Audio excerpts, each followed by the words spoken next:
बिहार में पिछले कई वर्षों से लोग इन लोगों को देख चुके हैं, परख चुके हैं, लेकिन राजनीतिक विकल्प न होने की वजह से लालू जी के डर से भाजपा नीतीश और भाजपा के डर से लालू जी को वोट देने की एक परिपाटी बन गई है।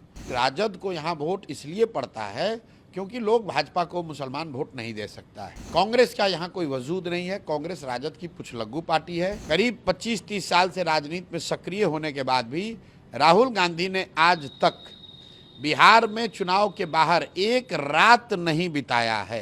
आज तक बिहार में एक रात जिस नेता ने नहीं बिताया है वो बिहार के 13 करोड़ लोगों का भविष्य तय करना चाहता है।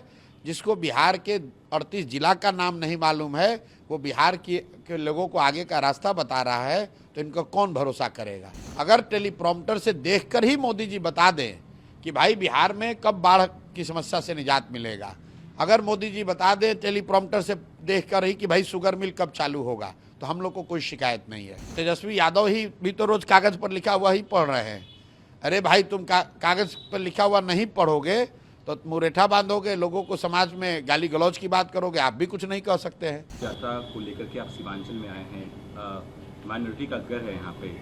कल जिस तरीके से भीड़ आपकी रैलियों में उमड़ा अररिया में, क्या कुछ लगता है जो माइनॉरिटी के रहनुमा बनते हैं उनका अब किला खिसकने वाला है, लग रहा है? नहीं, देखिए यहाँ तो हर कोई अपने आप को किसी का रहनुमा बताता है, लेकिन सच्चाई ये है कि इन सारे सो कॉल्ड स्वयंभू रहनुमाओं के बावजूद समाज के वो सारे वर्ग, चाहे वो मुसलमान हो, चाहे वो हिंदू हो, वो अगड़ा हो या पिछड़ा हो, बिहार में तो हर व्यक्ति सफ़र कर रहा है, हर व्यक्ति परेशान है।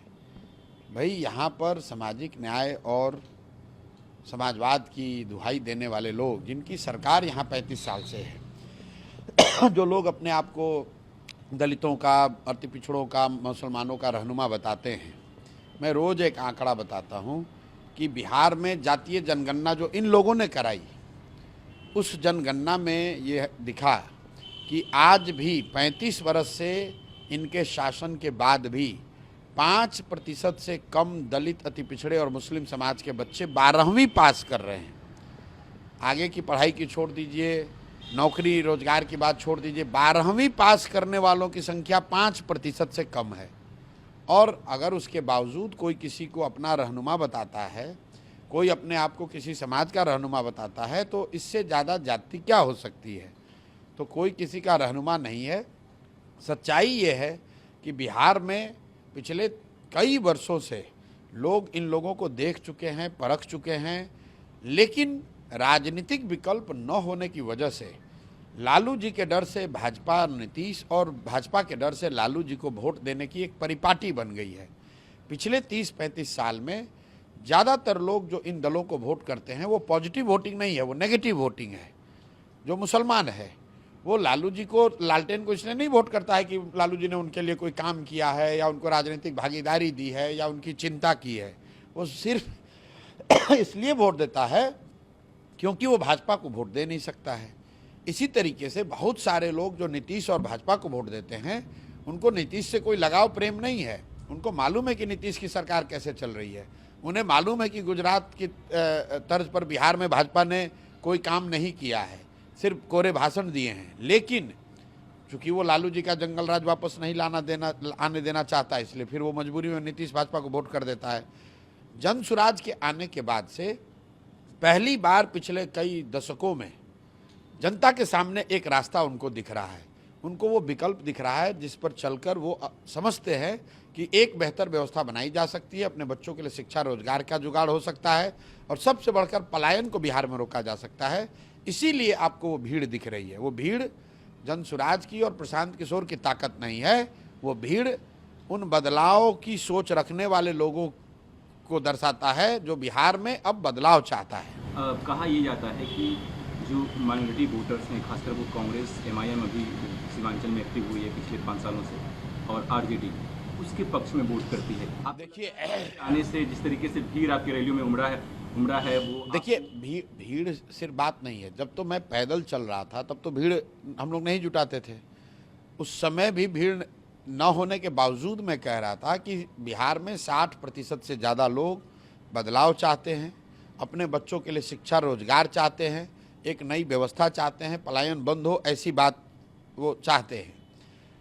जहाँ तक आपने कहा दलों की बात, तो मैंने पहले एक्सप्लेन कर दिया कि राजद को यहाँ वोट इसलिए पड़ता है क्योंकि लोग भाजपा को मुसलमान वोट नहीं दे सकता है। कांग्रेस का यहाँ कोई वजूद नहीं है। कांग्रेस राजद की पुछलग्गू पार्टी है। MIM हैदराबाद की पार्टी है, उसको बिहार में कोई जगह नहीं है। जीत कर आई थी वो इस एरिया से। भाई फिर वही बात है, सीट तो कहीं कोई जीत सकता है। सीट तो उपेंद्र कुशवाहा ने एक पार्टी बनाई थी, उनके 3 MP जीत गए। सीट तो कभी मांझी जी की भी पार्टी कोई जीत जाती है। वो तो समीकरण है, व्यवस्था है, कोई एक समय है। MIM राज्य के स्तर पर समाज के लिए या मुसलमानों के लिए कुछ कर सकने की स्थिति में ऐसी बात नहीं है। 5 जीते, 4 फिर भाग के राजद में शामिल हो गए। तो इन दलों का कोई अस्तित्व नहीं है। इन दलों का कोई, बिहार में राजद दल है, बिहार में जदयू एक दल है, बिहार में भाजपा वाले हैं। तो एक गठबंधन जो है वो नीतीश भाजपा का गठबंधन है, बाकी उसमें जो लोग हैं वो सब छोटे बड़े पिछलग्गू दल हैं। इसी तरीके से दूसरे साइड राजद का गठबंधन है। कांग्रेस का कोई बिहार में वजूद नहीं है, 5% से कम वोट आया है। तो बिहार के जनता के पास 3 ही विकल्प हैं। एक, जो व्यवस्था चल रही है उसको अगर चलाते रहना चाहते हैं तो आप नीतीश भाजपा को वोट दे दीजिए। अगर इस व्यवस्था से आप परेशान हैं, इससे हटना चाहते हैं, तो आपके पास 2 रास्ते हैं। या तो लालू जी का जो लालटेन था, जंगल राज था, बिहार में भ्रष्टाचार, अपराध, जमीन की दखल करने वाले लोग, मर्डर, बदमाशी वाला राज चाहते हैं, उसको वापस लाइए। या आपके पास विकल्प है, एक नई व्यवस्था बनी है जो बिहार के 1 करोड़ से ज़्यादा लोगों ने मिलकर एक दल बनाया है, एक ईमानदार और सशक्त प्रयास शुरू हुआ है, आप उसके साथ जुड़िए। आप कह रहे हैं कांग्रेस यहाँ पे कुछ नहीं है। कल राहुल गांधी ने बिहार को लेकर के ट्वीट किया कि बिहार की जो लॉ एंड ऑर्डर की व्यवस्था है, पूरी इंडिया का जो क्राइम कैपिटल है वो बिहार बन गया है। ऐसे में इस बार का जो वोट होगा वो बदलाव के लिए नहीं होगा, बिहार को बचाने के लिए वोट होगा। देखिए, राहुल गांधी ने ट्वीट किया, आपने अच्छा कहा, क्योंकि ये लोग ट्वीट से ही बिहार का भविष्य बनाना बिगाड़ना चाहते हैं। मैं रोज कहता हूँ, राहुल गांधी देश में इतने बड़े नेता हैं, विपक्ष के नेता हैं, 55 साल से ज़्यादा उनकी उम्र हो गई। उनकी पार्टी ने यहाँ 40 वर्ष से ज़्यादा शासन किया है। कांग्रेस के राज में भी बिहार देश का सबसे गरीब और पिछड़ा राज्य बना, और 55 साल की अपनी उम्र होने के बाद भी, करीब 25-30 साल से राजनीति में सक्रिय होने के बाद भी, राहुल गांधी ने आज तक बिहार में चुनाव के बाहर एक रात नहीं बिताया है। भाई साहब इंग्लैंड गए होंगे, जर्मनी गए होंगे, इटली गए होंगे, अमेरिका गए होंगे, आज तक बिहार में एक रात जिस नेता ने नहीं बिताया है वो बिहार के 13 करोड़ लोगों का भविष्य तय करना चाहता है। जिसको बिहार के 38 जिला का नाम नहीं मालूम है, वो बिहार के लोगों को आगे का रास्ता बता रहा है, तो इनको कौन भरोसा करेगा। कांग्रेस का यहाँ कोई वजूद नहीं है। कांग्रेस को ना कोई सुनता है, ना कोई बात करता है। लोग यहाँ पर राजद करती है, कांग्रेस उसका झोला ढोने वाली पार्टी है, झोला ढोते हैं ये लोग। तेजस्वी यादव ने पीएम मोदी पे अटैक किया है कि पीएम मोदी टेलीप्रॉम्प्टर से बात करते हैं, उनको बिहार के मुद्दे पे बात करनी चाहिए, क्योंकि यहाँ का जो सीएम जो है वो रिमोट कंट्रोल से कहीं ना कहीं पीएम मोदी हस्तक्षेप। देखिए, ऐसा है कि टेलीप्रॉम्प्टर से बात करते हो या कागज़ पर लिखा हुआ पढ़ते हो, महत्व इसका नहीं है कि प्रधानमंत्री टेलीप्रॉम्प्टर देखकर बोल रहे हैं कि कागज़ पर लिखा हुआ पढ़ रहे हैं। वो बिहार की बात कर रहे हैं कि नहीं, इसका बात है। वो निश्चित तौर पर मोदी जी बिहार की बात नहीं कर रहे हैं। बिहार में शिक्षा कैसे सुधरेगी ये नहीं बता रहे हैं। बिहार से पलायन कैसे खत्म होगा, आज तक उस पर नहीं कुछ बात कही। बिहार में बाढ़ की समस्या कैसे खत्म हुई, उस पर कोई पहल, कोई प्रयास नहीं किया। अगर टेलीप्रॉम्प्टर से देखकर ही मोदी जी बता दें कि भाई बिहार में कब बाढ़ की समस्या से निजात मिलेगा, अगर मोदी जी बता दें टेलीप्रॉम्प्टर से देखकर ही कि भाई शुगर मिल कब चालू होगा, तो हम लोग को कोई शिकायत नहीं है। रह गई बात तेजस्वी यादव की, तो तेजस्वी यादव ही भी तो रोज कागज़ पर लिखा हुआ ही पढ़ रहे हैं। अरे भाई, तुम कागज़ पर लिखा हुआ नहीं पढ़ोगे तो मुरेठा बांधोगे, लोगों को समाज में गाली गलौज की बात करोगे, आप भी कुछ नहीं कह सकते हैं। तेजस्वी यादव हो, मोदी जी हों, पेपर से पढ़कर बोले या टेलीप्रॉम्प्टर से बोलें या खुद से बोलें, उनको ये बताना है कि बिहार में शिक्षा व्यवस्था कब सुधरेगी, उनको ये बताना है कि बिहार में बच्चों को रोजगार कब मिलेगा, उनको ये बताना है कि बिहार से पलायन कैसे दूर होगा, कब रुकेगा, उनको ये बताना है कि बाढ़ की समस्या कब रुकेगी। अगले 5 साल के लिए बिहार कैबिनेट ने 1 करोड़ युवाओं को रोजगार देने की बात की है।